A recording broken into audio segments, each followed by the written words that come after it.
Muy buenas tardes y bienvenidos a un nuevo capítulo de MVP. Desde ya, perdón por mi garganta, la tengo bastante tomada, así que no me doy cuenta tú. estoy en proceso de recuperación. Te estás convirtiendo en Pergolini de a poco. Una semana larga de hablar como con voz rasposa, pero ya más o menos. O por el Día del Amigo del sábado. Bueno, algunos no me creían, pero no fue por el Día del Amigo. así que bueno, como siempre, bienvenidos a un nuevo capítulo de MVP. Cris, qué lindo tenerte acá de vuelta conmigo. Y hoy tenemos un invitado de lujo, Andrés Pallaro, director del Observatorio del Futuro del Siglo XXI. ¿Cómo estás, Andrés? Un placer. Gracias por invitarme. Un gusto. Bueno, muchas gracias a vos por sumarte. Nos dijiste que ya viste un par de capítulos del podcast, así que bueno, ya sabes lo que te espera. Exacto. Más o menos. Estamos preparados. No hacerte sufrir mucho. Cris, vos todo tranquilo. ¿Tenemos alguna novedad? Todo el parroquial, no sé cuál es la próxima actividad, el próximo evento. Sí, uno que no está tan cercano en el tiempo, pero el 29 de septiembre va a ser el Foro de Inversiones Argentina. Un evento masivo, digamos, en Buenos Aires, que lo organiza ARCAP, la Asociación de Capital de Riesgo, Emprendedores y Semillas de Argentina. Se hace en el Palacio Libertad, son 2 días. La verdad que vienen fondos de inversión de toda América Latina, de Estados Unidos inclusive, de México, Colombia. La verdad que han logrado consolidar una agenda muy muy buena. Y el último año que se hizo, por ejemplo, vino también mucho del ecosistema empresarial. Por decirte, gente de Galicia, banco, gente de Ternium, gente de Pablo Roca. Que se está mezclando un poco más lo que es exacto, empieza a venir un ecosistema más empresarial que no es tan del estilo de venture capital de fondos de inversión y que son los dueños o C-level de las grandes empresas y empiezan a meterse en el tema, por lo menos. Hace falta. Así que nada, recomiendo, si están planificando ir a Buenos Aires, es una buena semana, es un evento muy muy bueno, con mucho foco capaz en la agenda de inversión y demás. Pero bueno, si sos un founder que está levantando plata y targeteas algunos fondos, podés ir a buscarlos vos vas a estar ahí. allá, me dijiste, por lo menos me dijiste. Vamos a estar ahí, exactamente. Por varios capítulos no te voy a tener acá conmigo, así exactamente. Que antes de eso, también hay una Córdoba Tech Week, que hay que hablar de eso, no sé bien las fechas, pero hay una Córdoba Tech Week y ahora yo voy a estar participando del 25 al 30 en la Colombia Tech Week, que se hace en Bogotá. Así como fue la Buenos Aires Tech Week, que la habíamos promocionado por acá, bueno, está la México Tech Week, en agosto va a ser la Colombia Tech Week. También son 17 días, creo que no es week, son 2 semanas y media más o menos. Weeks. Claro, quincena. Un montón de eventos de vuelta, de founder, de verticales, de health tech, de fintech, vas a poder encontrar de todo, o sea, para todos los gustos hay. Y de vuelta, las que son buenas logran traer a nivel internacional, no es que solo Colombia, terminas encontrándote con la gente de México, con la gente de Brasil, con la gente de Argentina y la gente de Chile. Sí, mientras más al norte de América están, más se juntan. Eso es muy gracioso porque muchas veces cuando hablas con gente de Colombia, de México, dicen, no, sí, voy a Colombia la semana que viene, los de México vienen. Y sí, dicen, ustedes argentinos no vienen nunca. Y yo, no, porque para nosotros es carísimo irnos para allá. O sea, para ellos cruzarse es mucho más sencillo que para nosotros. Sí, total. Así que bueno, nada, esos son los parroquiales. Si alguien está por allá, obviamente me escribe, le escribe Fran. Excelente. Basta de los parroquiales que encima están muy avanzados en el tiempo cercano, y muy inaccesibles. Yo no voy a ir a ninguno de estos eventos, así que vamos a lo que nos concierne. Empezás vos, Cris. Sí, total. Ahí nada, la bienvenida a Andrés Pallaro. Muchos ya lo conocerán, otros no. Estábamos hablando en el off y hace unos días hablaba con Andrés, que tiene una trayectoria multifacética, tuvo muchísimos sombreros. Hoy creo que los consolidás y estás más en divulgación de tendencias y demás, que creo que es como todo lo que consolidaste a lo largo de toda tu carrera, ahora lo estás plasmando en visión, en contenido, en análisis de tendencia. Pero Andrés, bueno, fue emprendedor varias veces, emprendedor en rubros de tecnología, en distintos negocios. Hoy nos contaba que sigue siendo parte de algunas empresas, no operativamente. Tuviste un paso también por algún aspecto de la política que me mencionabas y después mucha trayectoria, en la parte académica, en el siglo XXI y en distintas aristas, redes universitarias a nivel global que me mencionabas. Y hoy, como director del Observatorio del Futuro, que el nombre me parece espectacular, o sea, me encanta. Y no sé si vos fuiste el que empujó para crear ese, porque es como que a mí me gustaría crear el Observatorio del Futuro. Hablando de temas varios como el futuro del trabajo, el futuro de la tecnología, cómo convive la tecnología y la humanidad y cómo se crean nuevos problemas o se crean nuevas oportunidades. Así que nada, un poco de eso es lo que queremos charlar. Lo que también solemos hacer acá es esto, quemar un poco el currículum vitae, que capaz es lo más fácil que vos nos podrías decir, o cualquiera que entre al LinkedIn lo puede ver, y preguntarte para que te presentes con el público y digas, bueno, quién sos, y no necesariamente qué haces. Linda pregunta y la más difícil, ¿no? Yo, la verdad que hoy me defino como un generalista, alguien que abraza la combinación de disciplinas desde un lugar del back. Me asumo a los 50 años como una persona que intenta combinar los puntos, como decía Steve Jobs, ¿no? Que a veces es difícil verlos hacia adelante, pero sí es más fácil verlos hacia atrás. Entonces hoy ese perfil de generalista, educador, divulgador, me sienta muy bien, porque son muchos los temas que están cambiando, que hay que curarlos o que hay que relacionarlos, y me parece que el recorrido que uno ha tenido me da cierta facilidad para eso, ¿no? Totalmente. Ahí iba a decir eso, el recorrido es muy claro, o sea, muchos sombreros, pero después yo también tengo una teoría que Fran siempre se ríe, y con muchos de los invitados lo hemos visto. Vos estudiaste ciencia política. Sí. Yo estudié relaciones internacionales, y siento que son roles en definitiva bastante generalistas, o sea, que hay alguna especialización y demás, pero que son océanos de 2 centímetros, o sea, vos sabés un poquitito de muchas cosas. Sin duda. Y eso tiene sus pros y sus contras. No sé si estás de acuerdo o Claramente. no, digo en la carrera, por ejemplo. Claramente, cuando yo estudié era una desventaja absoluta frente a un mundo que apuntaba a la especialización, y donde nos sentíamos muy carentes de herramientas para hacer cosas. Ahora, con tanta tecnología y con la automatización tan creciente, los generalistas cobramos más valor, porque podemos justamente ocuparnos de la capa donde los seres humanos parecemos más valiosos, ¿no? Frente a todo lo demás que es más hecho por máquinas o por inteligencia artificial. Así que hoy uno pone en valor esa profesión humanista, si se quiere, ¿no? Me encanta lo que estás diciendo, Andrés. Más, no quiero empezar a preguntarte porque voy a spoilear quizá la segunda parte del programa que habíamos pensado. La primera era empezar un poco con tu trayectoria, tus inicios, digamos. Nos comentabas que eras de Carlos Paz, y la pregunta que se le robo a Cris acá es: ¿cuál fue tu primer encuentro quizás con el mundo de startup o la palabra startup? Bueno, yo en el 2002, la revolución digital esta de fines del siglo pasado, principios de vino por el lado de los buscadores, el comercio electrónico, Internet empezaba de manera muy incipiente, y en el 2002 yo entiendo que la política no es para mí, después de un paso por esa actividad donde dediqué mucho tiempo, porque era funcionario y era dirigente, ¿no? Era militante mucho tiempo, y en ese año tomo la decisión de hacer un MBA en la Universidad Católica y me conecto al mundo de los negocios, ¿no? De lo cual no entendía muy poco. Materias financieras, materias de marketing, empezamos a hablar con gente de otros mundos, y ahí, en ese mundo digital que se venía, me presentan a una persona, un autodidacta, un programador, que tenía varias ideas, y una de ellas era crear una plataforma para el sector inmobiliario. Y ahí nos hicimos amigos y conectamos y empezamos un caminito lento, así que fue allá, saliendo de la crisis de Argentina del 2001, 2002, 2003, que conectamos con este mundo. Y ahí, bueno, un poco eso, crisis Argentina, no sé cómo estaba la situación inmobiliaria, pero no creo que, o sea, no sé si se vendía mucho o poco, me voy más para la segunda opción. Y ahí, ¿qué oportunidad habían visto, o cuál era, por así decirlo, la novedad? ¿De qué se trataba un poco? Todos estábamos seducidos por esa democratización que la tecnología traía, pero a la que le faltaban muchos años todavía.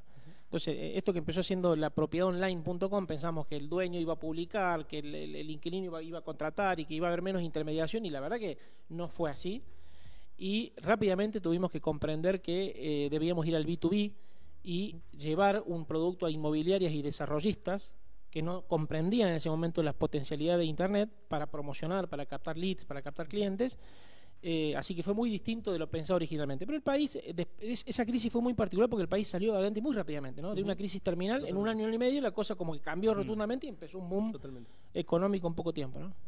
Ahí yo te iba a preguntar, cuando te pensabas meter en ese rubro, le metés tecnología a la parte inmobiliaria, pensás ya en conceptos de plataforma, capaz que venías de escuchar todo lo que era .com, sí, en Estados Unidos. ¿Qué veías en el ecosistema? Digamos, ¿cuál era la narrativa? ¿Quiénes eran los personajes que estaban ahí? ¿Era Galperín? ¿Escuchabas Mercado Libre? ¿Escuchabas de Remate? ¿Qué existía, digamos? Sí, esos dos jugadores, y después los clasificados de los diarios y los clasificados internacionales, ¿no? eBay y varios otros que empezaban a cobrar fuerza, pero era todo clasificado, y era todo esperando que el contenido se automatizara, con un usuario clave cada uno pudiera cargar su contenido y eso replicara en varios portales. y nosotros ahí empezamos a ver progresivamente que eso dejaba fuera a un contenido enriquecido, que sin ser una agencia que hiciera marketing a medida, dejaba fuera a aquel que quería diferenciarse y que quería una producción de contenido a medida. Entonces fuimos por el camino contrario y dijimos, no, el contenido lo vamos a manejar nosotros.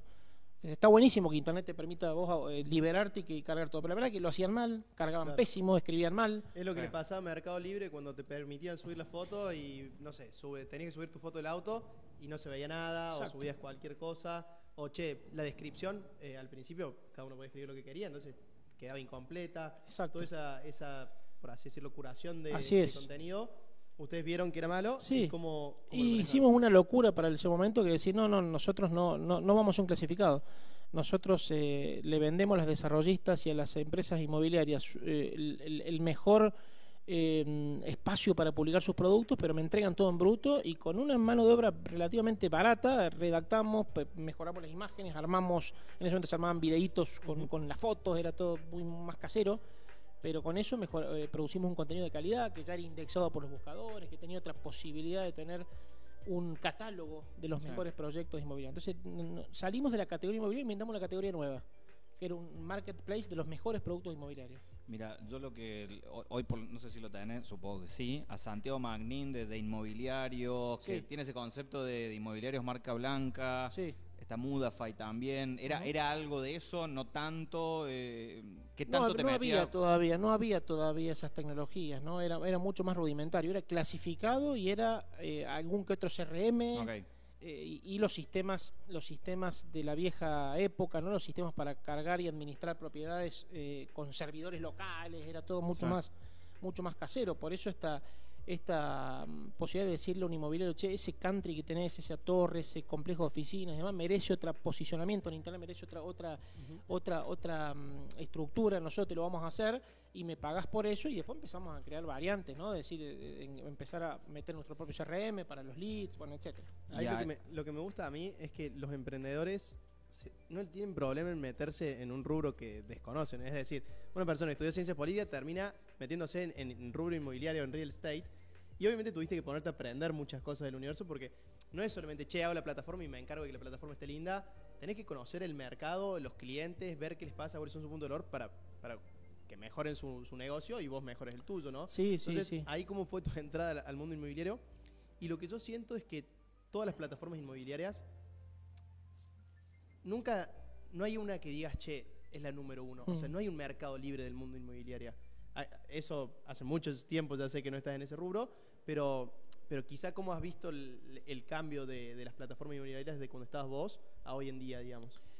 Bueno, ahora no le sigo mucho el rastro, pero ha habido jugadores que han logrado integrar, como Toco, por ejemplo, un jugador que nació acá en Buenos Aires, se hizo regional muy rápidamente, que lograron integrar varias funcionalidades y darle a los brokers una herramienta fácil de usar, y ya la incorporación digital, la penetración se hizo masiva, ya las inmobiliarias, las desarrollistas empezaron a tener gente que dominaba en esto, entonces aquel concepto nuestro de que yo te lo hago ya perdió valor.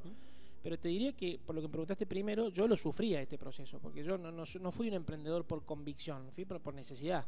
A mí el sector inmobiliario no me interesaba. Claro, exactamente. Entonces yo sabía que tenía que ir a vender, porque de eso teníamos que vivir, construir una empresa, y toparme con el sector inmobiliario fue sufrirlo, porque era un sector muy informal, un sector absolutamente, digamos, que renegaba de la tecnología, que hacía grandes comisiones con negocios muy analógicos, y que te ninguneaba y te clavaba en las reuniones. Así que lo sufrí durante varios años, pero bueno, había que persistir y salir adelante, ¿no? Así que lo hicimos. Sí, total, dice que ese sector hasta el día de hoy todavía hay para irrumpirlo, porque esos márgenes, esas comisiones por el valor agregado es distinto. Ahí quería hacer capaz un poquito más de fast forward, porque nos habías anticipado que, bueno, ya te empezabas a meter ahí en tecnología, tenés esos roles comerciales de salir a vender, pero claramente tenías una inquietud no por el rubro inmobiliario, sino por modelos de negocio y tecnología, y cómo se resolvían problemas con esas dos cosas. Empieza la creación de modelos digitales. No sé si querés contarnos un poco a qué se trata eso y, bueno, cómo deriva después en Topic Flower. Bueno, decisión errónea, visto hoy, de diversificarse antes de tiempo, ¿no? De pensar que podíamos replicar lo que habíamos aprendido con el inmobiliario.com en otros negocios digitales. Aparecía una economía que se digitalizaba permanentemente, teníamos dominios comprados y pensamos que eso era la puerta de negocio. Teníamos el automotor.com. Claro. O sea, ¿cómo no vamos a hacer algo con esto? Pensando Sí, como si todo abajo de cada nombre extracto como del si negocio, fuera fácil, ¿no? Entonces pensamos que eso era una invitación a lanzar más. Y bueno, dijimos, bueno, que en lugar de ser inmobiliario.com, seamos modelos digitales, busquemos una estructura común donde tengamos algunos mandos medios comunes y después jefe, digamos, manager de negocios. Company Builder era. Claro, sí, no existía todavía por un concepto, pero una cosa así donde había promovamos jóvenes valores que se pongan al frente de una unidad de negocio y desarrollamos eso. Toda la tecnología podía ser en parte común. Claro. Bueno, no funcionó el automotor.com, nunca lo lanzamos.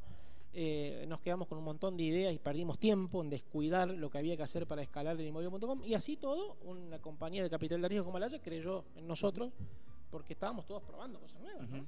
Ahí creo que justamente lo que decís es diversificar ante tiempo, Andrés, está interesante, porque en la vida de un emprendimiento, en un momento tenés que ser medio, o sea, amplio, por así decirlo, de voy a intentar abarcar o apuntar a todo lo que pueda, y una vez que den un blanco, bueno, ahora sí hago foco ahí. Sí. Con el inmobiliario, ¿creen que habían tenido un foco? O sea, y decías un poco con el diario del lunes. Con el diario del lunes, ¿hubieses seguido con el inmobiliario? ¿Qué hubieses hecho? Y si no hubieses hecho lo que hicieron, ¿por qué? Digamos. Sí. Bueno, ese product market fit, digamos, de constantemente buscando, ahí fue nuestro acierto, nuestro despegue de decir, nosotros no vamos a hacer un clasificado, vamos a hacer una plataforma para desarrollos inmobiliarios, específicamente para desarrollos, para los mejores productos, y vamos a atender no solo a inmobiliarios, sino a los desarrollistas. Claro. Los desarrollistas empezaban a emerger como queriendo comercializar por su cuenta y no depender de las inmobiliarias. Nosotros advertimos ese movimiento de mercado que no estaba muy visible y, por supuesto, nos generó un costo con las inmobiliarias, pero las inmobiliarias ya no podían irse porque si ellos se iban, el desarrollista ocupaba toda la escena. Y ahí fue que acertamos con eso.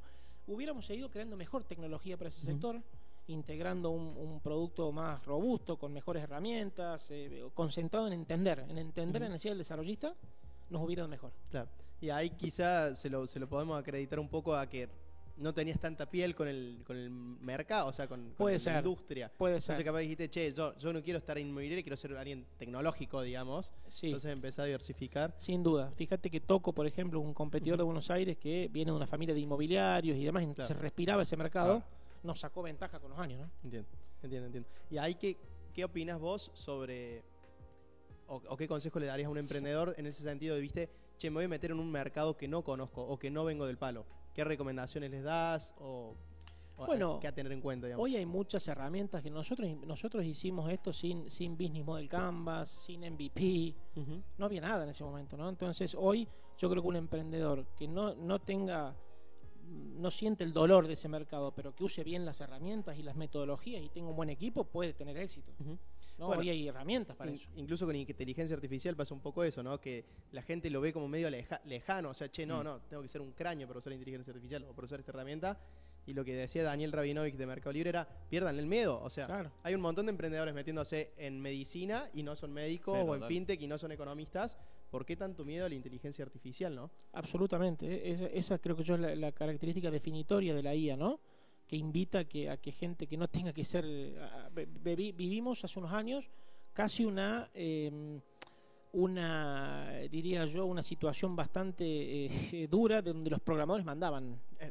Mandaban fue una dictadura, ¿no? Una dictadura, totalmente. Y se les acabó.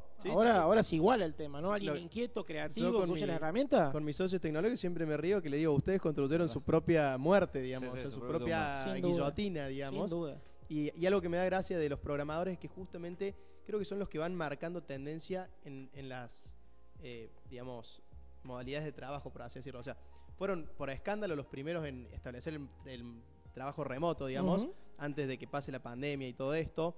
Y esto de trabajar de tu casa, el home office y todas esas cosas. Y ahora justamente, bueno, están siendo los más afectados por la inteligencia artificial.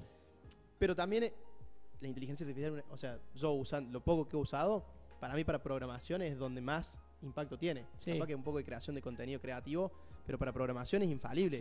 Y ahí no hay tanta, digamos, subjetividad. Quizá para una imagen no te gusta, para un código te hizo el código bien y funciona y listo. Nosotros sufrimos mucho los programadores, sufrimos mucho, era una rotación abismal, había que mimarlos, había que entretenerlos, había que ofrecer las mejores condiciones frente al resto, lo sufrimos mucho.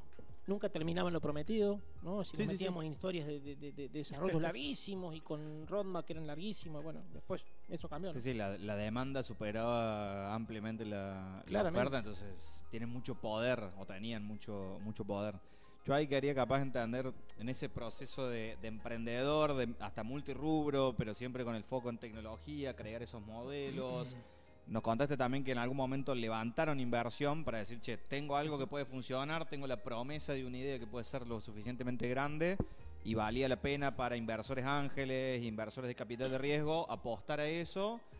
¿Cómo sigue ese camino? Porque por ahora me quedo con un Topic Flower y un inmobiliario que iban caminando y en qué termina, digamos, cada uno. Bueno, la primera etapa fue nosotros el proceso de inversión con Alaya, era el inmobiliario.com como negocio en crecimiento, que ya vendía en el país y ya llegaba a Uruguay, ya teníamos algunos clientes afuera, pero en el marco de modelos digitales donde íbamos a replicar esto en otras oportunidades que teníamos mapeadas. Por ejemplo, el automotor.com. No existía Topic Flower. Sí. Topic Flower vino después de esa cultura que vivíamos en ese entonces, de una empresa de 25 o 30 personas que estábamos todo el tiempo buscando cosas nuevas, y nació esta idea de hacer algo con social media y con las conversaciones de los mercados. Y fue un acierto hacer un spin-off, una empresa aparte. Claro. Se estructuró una empresa aparte, se empezó el caminito con los que estaban en nuestra empresa que se dedicaron a eso, se fueron de la empresa y tuvo su propio capital de riesgo, ¿no? Sus propios inversores ángeles primero. Sí. Y fue muy lindo el proceso porque fue un ex empleado nuestro que se convertía en socio. Este era el mejor de los mundos, ¿no? El mejor de los mundos. Decir, che, mirá cómo esto puede funcionar. Alguien que se destaca pasa a ser tu socio y creas otra empresa. Digamos, claro. Y que la historia haya terminado mal no le quita que es virtuoso, ¿no? Total. Esto de que alguien puede convertirse en tu socio, dejar de ser empleado y convertirse en tu socio. Y bueno, tuvo su caminito Topic Flower. Y el inmobiliario siguió. No pudimos lanzar otros negocios dentro de modelos digitales, más que alguno de coyuntura. Hicimos uno que se llamaba Public, que generaba landing page automáticamente, más que se lo tenemos vendiendo la voz del interior, casi como pero fue una venta más diría yo, de retazo, ¿no? Final, porque no lo queríamos seguir, porque la voz le sirve esas herramientas, pero no hubo nada así muy grande. Ahí. El inmobiliario sí, se expandió, la plata que recibimos de Alaya se aplicó a crecer. Ahí me recorrí de Miami para abajo todas las grandes ciudades de Latinoamérica llevando este concepto que los mejores productos inmobiliarios tienen que estar acá. Sí, pero bueno, nunca pudimos lograr el tráfico para ser un jugador importante, ¿no? Se requería otra billetera, otra inversión, otra habilidad tecnológica quizás, como explicaba de Bernardo cuando ellos hicieron lo de Alamaula, y bueno, no supimos hacerlo. Y ahí tu rol ahí era, liderar esa estrategia comercial, como decís vos, desde Miami hasta abajo, ir a hacer crecer esos mercados. Por fuera de Argentina, capaz, ¿cuál fue el mercado donde más se pudo avanzar? No sé, capaz me decís México, Punta Perú. Punta del Este y Montevideo eran dos plazas importantísimas de desarrollo, muchos argentinos. Después fue fuerte, Perú estaba muy bien, Lima, Perú era muy bueno, Miami, por supuesto. Colombia, vos nombraste, Colombia, sobre todo Bogotá, Cali, Medellín y demás. Y bueno, nuestro argumento era ir allá, poner la cara, imagínate, tocar la puerta de un desarrollador y decirle, miren, este es el mejor lugar para que esté tu producto. Sí. Y no importa que no tengamos tanto tráfico acá, porque justamente te voy a dar una ventana especial con tu producto que no la vas a poder conseguir solo con tu web. Entonces, a pesar que no teníamos tráfico, le vendíamos una ilusión y bueno, empezamos a vender, ¿no? Empezamos a facturar afuera. Sí, total, era como, la demanda va a venir por acá. Sí. O sea, vos tenés que estar acá porque acá va a estar la demanda. Exacto, no tengo tráfico hoy, pero lo voy a tener. Sí. ¿Y ahí te acordás, Andrés, algún hack, algún desafío que hayan tenido que lo hayan podido solucionar de una forma creativa, digamos? Porque obviamente cada emprendimiento es un mundo, o sea, las situaciones que va a tener que enfrentarte son distintas todas. Pero bueno, quizá lo que te han dicho, che, no sé, teníamos esta trabita y la logramos destrabar así y que se pueda contar, digamos. Muchas. Éramos muy dependientes del email marketing, no había buenas políticas como fueron apareciendo. Rozábamos el spam, la gente se suscribía, pero también vos abusabas de que el que te llegaba un formulario vos le mandabas un newsletter. esperando que se suscriba, y la verdad es que empezaron a aparecer los controles y hacíamos mucha ingeniería para que no nos detectaran las IP y poder llegar con un newsletter y ir construyendo segmentos de a poco, ¿no? ¿Quién está interesado en inversiones en barrios cerrados? Bueno, pero eso era imperfecto, y mientras tanto teníamos 1000 maniobras como para ir sorteando los controles y poder tener tráfico, ¿no? Está bueno. Sí, son esas ocurrencias que tiene que tener el emprendedor. Y siempre jugando al límite de las buenas prácticas, ¿no? Sí, total. Sí. Bueno, también todo lo que sea, conseguir leads o esas cosas, hay veces que hay que meterse por donde... Sobre todo en aquel entonces, que estaba todo escribiéndose, ¿no? Y ahí, en cuanto a esta especie de second time founder, de decir, che, estamos empezando un emprendimiento nuevo, creo que en el inmobiliario, no sé si habían levantado plata al principio. No, bien. Fue bootstrapping absoluto. Y para Topic sí. Entonces acá, claro, y Diego Noriega ya lo he dicho esto, yo a la Maule lo hice sin plata, a la otra empecé con $2 millones de cero. Eso. Y la fundí. Es como, che, la plata no siempre, mejor dicho, no siempre es la solución, o no es la solución, digamos, puede ser una ayuda. ¿Qué podés opinar de eso? No, nada reemplaza el bootstrapping, nada reemplaza. Yo creo que vender es mágico. Vender es la gran adrenalina de aunque vos tengas un producto imperfecto, como siempre se dice para arrancar, podés tener ciertas licencias para los costados para vender alguito distinto, que es lo que te pagan en ese momento, y tratar de no desviarte, pero nada reemplaza vender. Pienso que el capital de riesgo se ha tornado en alguna medida en pernicioso, porque justamente ha generado una generación de startups que no tienen la adrenalina de encontrar la venta y la facturación, que para mí es clave, ¿no? Coincido que muchas veces levantar una ronda de capital te hace dormirte en los laureles, por así decirlo, que pensás que tu próximo objetivo es levantar la próxima ronda, y no, tu próximo objetivo es venderlo y construir algo que realmente sea vendible, digamos, ¿no? Sí, nos pasó con Topic Flower, ¿no?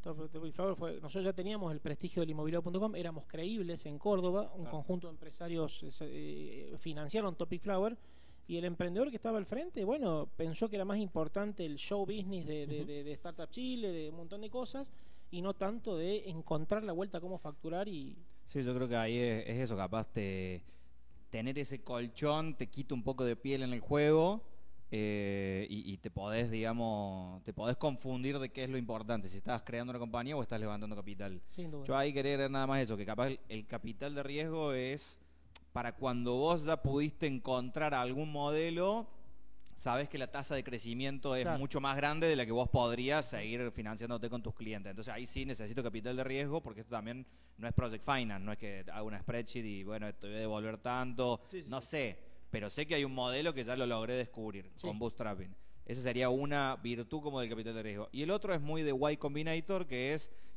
ahora cambiaron el deal, pero el primer deal de Y Combinator era, no me acuerdo si, $125,000 por el 7% de la compañía. Y vos lo escuchabas, Paul Graham me dice, pusimos ese número porque era lo que salía vivir durante 3 meses, 3 fundadores en la costa oeste. Entonces era como diciendo, el capital era para que vos estés abocado a vender, a encontrar, que te dediques solamente a eso. Era el alquiler, la comida y los viajes, ponele, carísimo a Estados Unidos, imagínate. Pero ese era el concepto, era para que estés full time abocado a encontrar el problem solution fit y después hacer algún productito MVP y escalarlo. Esa es como la virtud, no otra cosa. Ahora creo que ya hay rondas que voy a decir, pero te hace falta realmente, ¿no? Primero tenés que hacer otra cosa. Como para proteger un poco el capital de riesgo. No, seguro. Y también, como de nuevo, cada startup es un mundo y hay algunas que les puede hacer muy bien, otras que les puede hacer mal, también del equipo fundador y todo. Incluso hay proyectos que necesitan financiación, sobre todo los de Deep Tech o de investigación profunda, digamos, que puede ser Biotech.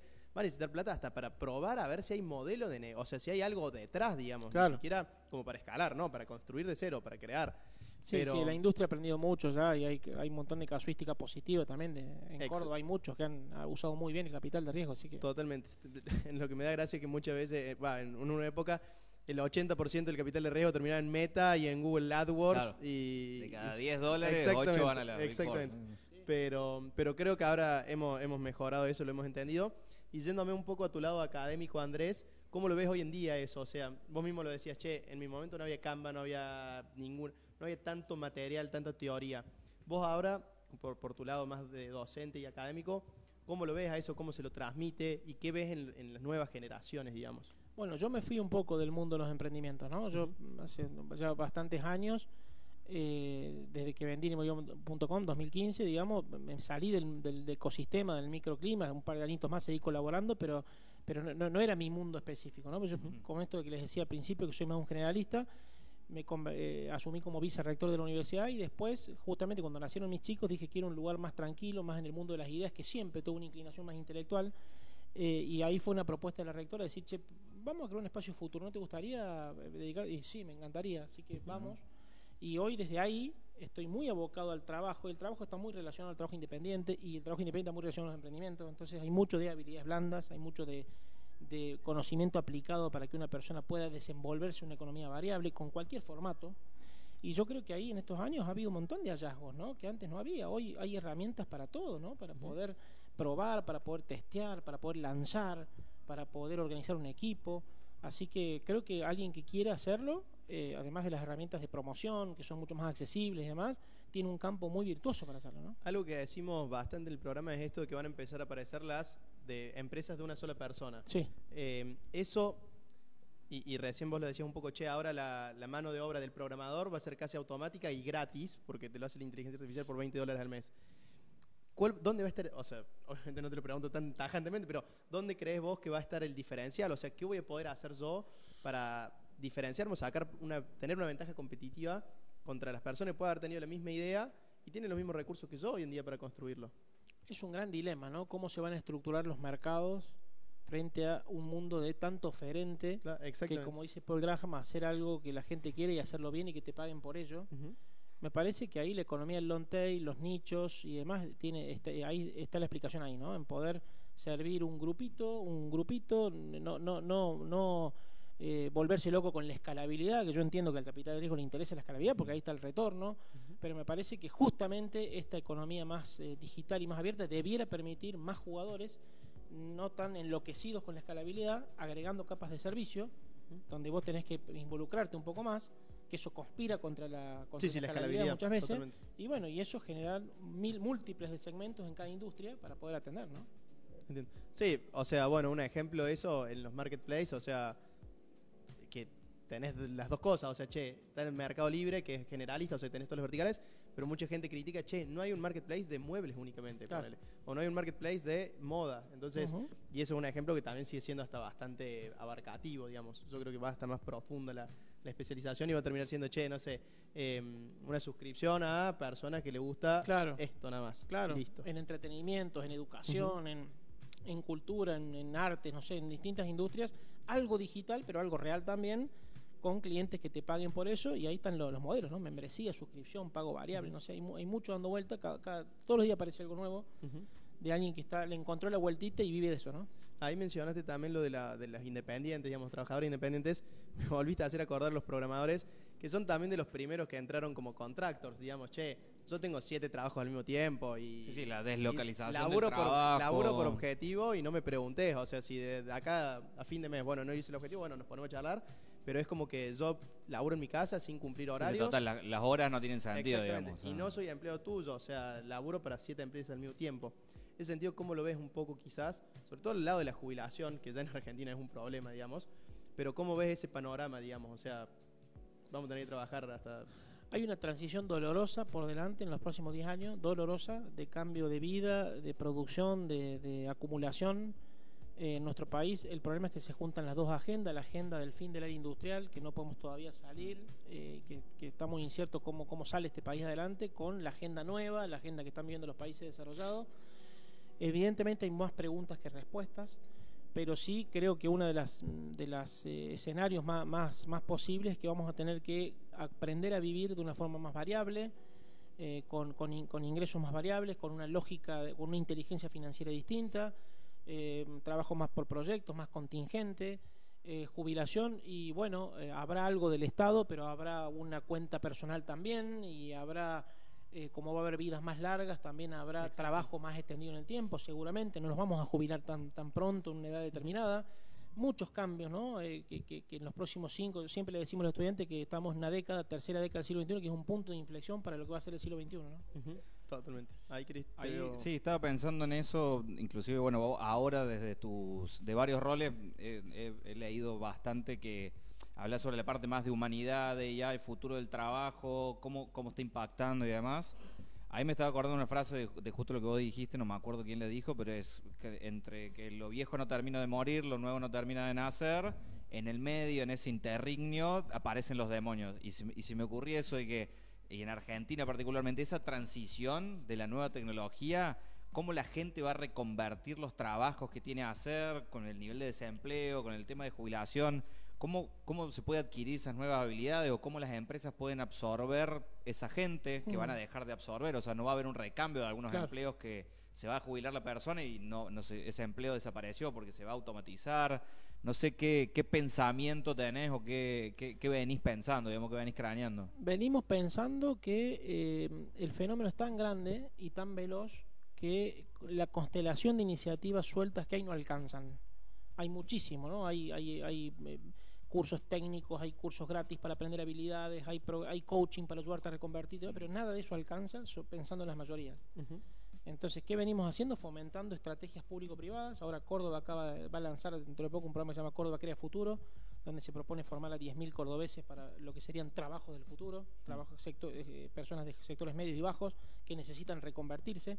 Bueno, hacen falta estrategias público-privadas más ambiciosas, más efectivas, menos estandarizadas, más pensado en este momento, donde algunas puntas tenemos de lo que puede pasar, pero también tenemos muchas dudas. Pero por lo pronto sabemos que los trabajos serán mediados por tecnologías, que un trabajador de la higiene, de la seguridad, de la salud, de la enfermería, de la venta, van a tener que manejar herramientas, y que si manejan herramientas pueden elevar un poquito su productividad y su trabajo y ganar un poco mejor. Y bueno, y a medida que se van encontrando evidencias en el mundo de esta combinación de habilidades con inteligencia artificial, aprender de eso. Y no creo en el Estado ausente en este tema, no creo que el mercado lo va a resolver. Creo que hacen falta políticas muy certeras, no del Estado bobo, ese que financiaba cosas a lo loco. Bueno, en eso estamos promoviendo, ¿no? Total, eso también te iba a preguntar porque creo que, de vuelta, múltiples sombreros, mucha trayectoria. Y, perdón, esta es una visión mía. Yo sí creo que el capitalismo es como el mejor instrumento para sacar gente de la pobreza. Sí creo que el sistema capitalista, con esta tecnología que hay ahora, capaz que no se va a encargar o se están desalineando esos incentivos. No sabemos justamente qué va a suceder. En esa lógica, masivamente mucha gente va a quedar sin ese ingreso, sin ese salario, digamos, o sin la ayuda del empleo privado. No sé si vos venís explorando el concepto del ingreso básico universal y demás. Acá inclusive hemos tenido algunos invitados, por ejemplo, de Word y demás. Si lo ves como una herramienta, una solución, has explorado algunos de los proyectos que hay. Todos los proyectos que hay son bastante incipientes o no tan maduros, pero está eso a nivel conceptual, a nivel teórico. Sí, se han hecho un montón de cosas. Lo ha mencionado. Exacto, mucho, está muy mencionado y está a nivel teórico y también han hecho cosas a nivel práctico. Digamos, se han creado empresas como Word solamente pensando en ese concepto. Sí, no lo veo como la solución a la que haya que ir, a apresurarse a ir. Creo que el trabajo ocupa un lugar importante en nuestra identidad, en nuestra vida, en lo que queremos hacer. Creo que hay buenas hipótesis acerca de que el trabajo de las clases medias puede elevarse, puede mejorarse, que la tecnología se sobreestima su impacto a corto plazo y que no nos va a reemplazar. Digamos que hay una capa relacional de los trabajos que va a sobrevivir, que va a subsistir. De hecho, los que se están apurando a reemplazar gente rápidamente por ahí tropiezan. Creo que el trabajo independiente más grande va a compensar en buena medida la cuenta, que hay sectores en crecimiento, como la economía de los cuidados, como la economía verde y como un montón de otras áreas que necesitan gente, que hay una pirámide poblacional descendiendo, o sea que nace menos gente en el mundo, con lo cual no va a haber tanto problema de cantidad de gente, pero así todo creo que va a hacer falta pensar mecanismos de acompañamiento, mecanismos de promoción. El capitalismo, coincido con vos, es virtuoso y es resiliente, el capitalismo se está transformando.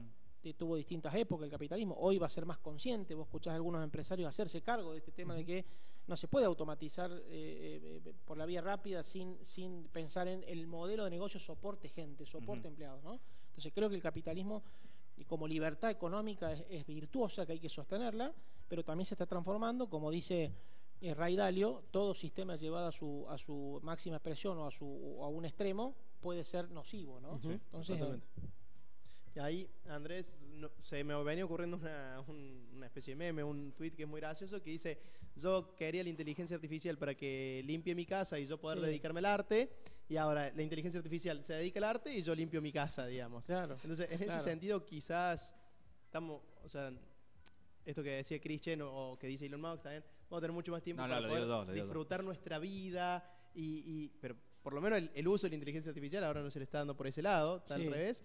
Y el otro es, ¿qué industria? Sé que sos generalista, pero ¿qué industria te gusta más o estás viendo más de cerca y que puede estar teniendo más impacto con la inteligencia artificial? ¿Impacto positivo? ¿O negativo? Que esté más, por así decirlo, impactante, exactamente. Bueno, el impacto es muy transversal, ¿no? De lo que uno está viendo, lo que uno lee, es muy transversal, pero claramente todo lo que es, digamos, la economía de los cuidados de todo lo que es las personas, ¿no? Que ahí entra rehabilitación, mantenimiento, vejez, niñez, coaching, educación, acompañamiento y demás, esa es muy virtuosa. La economía verde es una gran promesa, ¿no? Reciclado, economía circular, eficiencia energética, etcétera, etcétera. Biotecnología es muy virtuosa también, ¿no? Biotecnología hay muchísimo nuevo todo el tiempo. El agro, que es la alimentación, ¿no? El food tech es tremendo, tremendo, interesante todo lo que está apareciendo, surgiendo. Así que hay muchas interesantes, hay muchas. Lo que sí creo que es una simplificación, decir livianamente desde un lugar cómodo como el que estamos nosotros, vamos a tener más tiempo para disfrutar de la vida y demás, ¿no? Creo que la tendencia nos lleva a trabajar menos horas y eso es positivo, pero no hay que promover ese discurso tan abiertamente porque la verdad es que el sistema económico funciona con remuneraciones y con honorarios y con horas de trabajo. O sea, ¿con qué vas a reemplazar ese sistema económico? Salvo que las ganancias de productividad que te permiten la tecnología tengan algún mecanismo que se vuelquen en la mayoría, ¿no? Que eso hay muchos economistas promoviendo eso, ¿no? Que no está claro cómo hacerlo. Totalmente. Capaz que es una pregunta complicada, pero bueno, acá estamos para charlar nada más. Lo que dijiste vos me parece increíble, lo de la economía del cuidado, o sea, el adulto mayor, que son 20 años que no existían antes, claro. Son 20 años de vida que nadie sabe qué hacer porque muy poca gente llegaba ahí y hoy ya es una escala enorme. Y le agrego lo que vos dijiste recién, Andrés, que la tasa de natalidad hoy está por abajo de la reposición, entonces que es una pirámide invertida, o sea, vas a tener cada vez más viejos y cada vez menos nacimientos. Elon Musk está tuiteando cada 2x3, tiene 25 hijos, claro. Te quería preguntar si tenés alguna explicación o alguna razón para que eso esté sucediendo en el mundo, lo de la tasa de natalidad y, bueno, la extensión de la vida.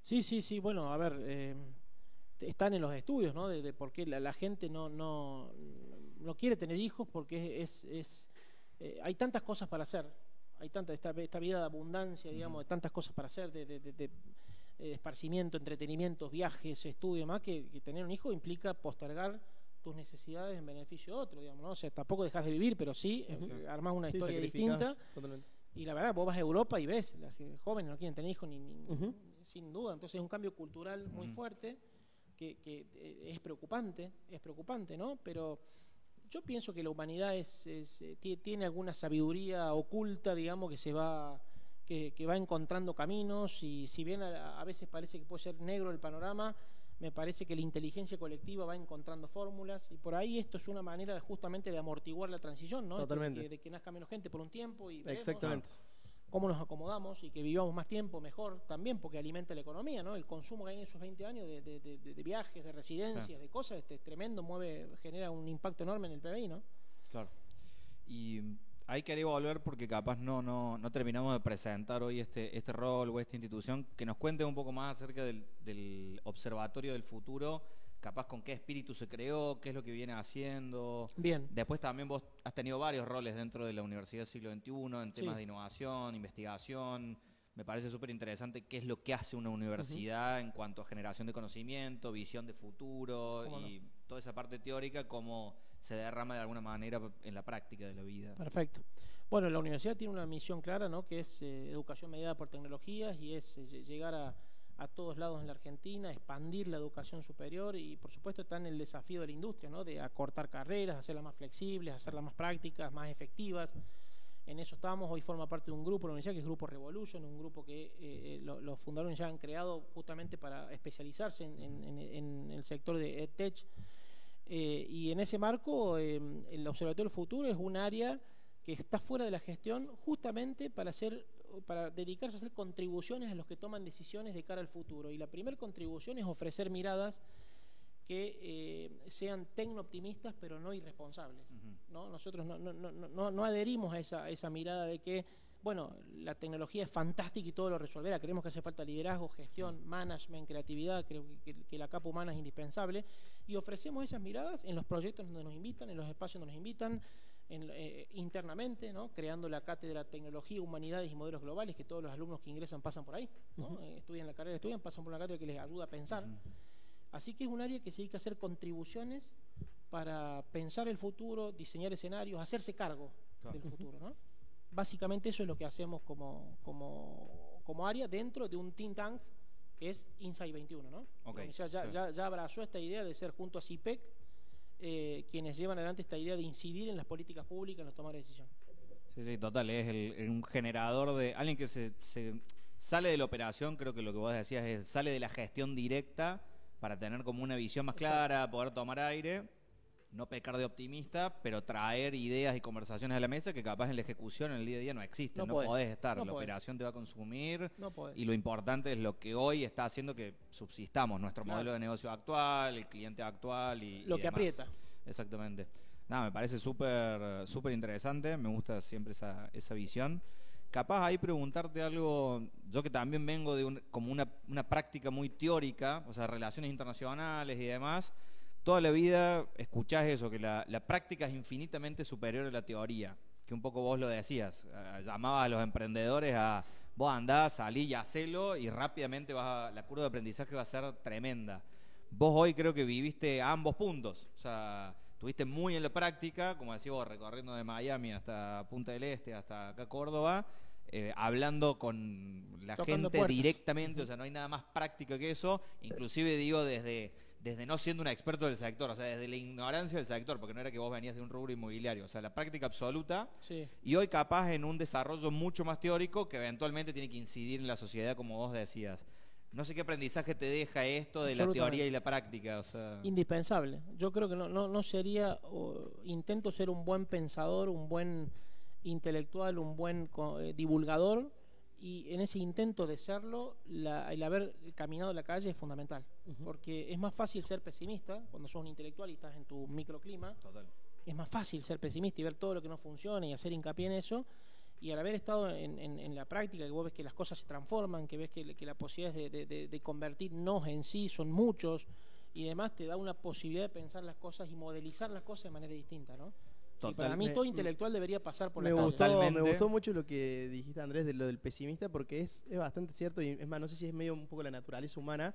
Siempre que tenés una idea, siempre que surge una situación, empezás a pensar por los warnings, o sea, las alertas, qué puede salir mal o qué está mal, digamos, ¿no? Entonces eso de pensarlo, de intentar convertir los no en sí, me parece un gran aporte.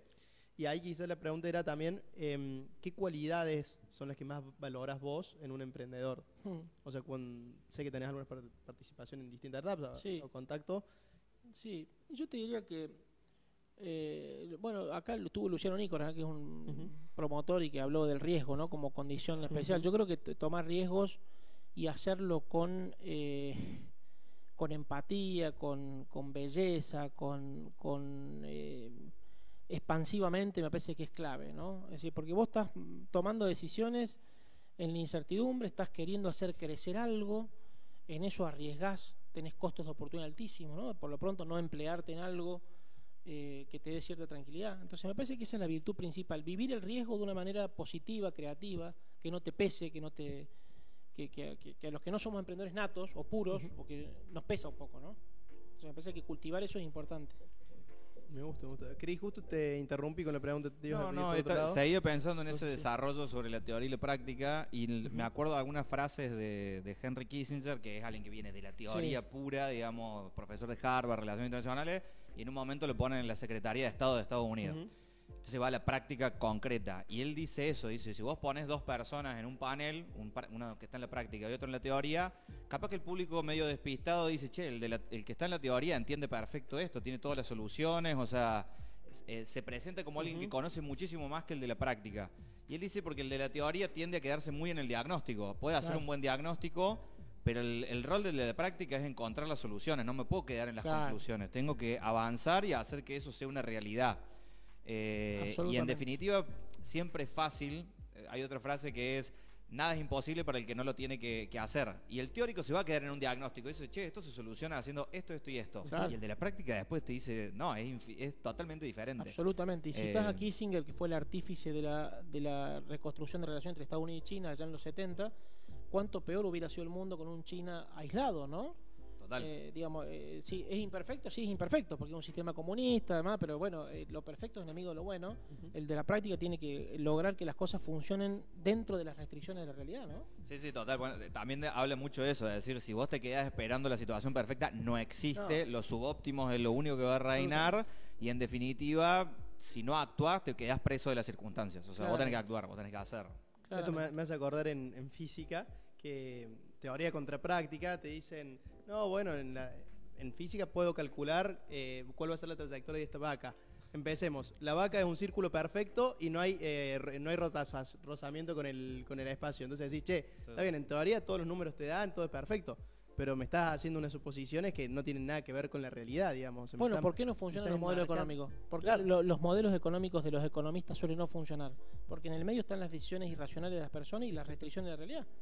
Y la economía es hasta mucho más social, digamos, ya tiene mucho más irracionalidades que quizás la ciencia. Entonces, sin duda. Tiene 35 supuestos para que el modelo ande, digamos, ¿no? El ser humano toma decisiones racionales. No. Pedo, o sea, no.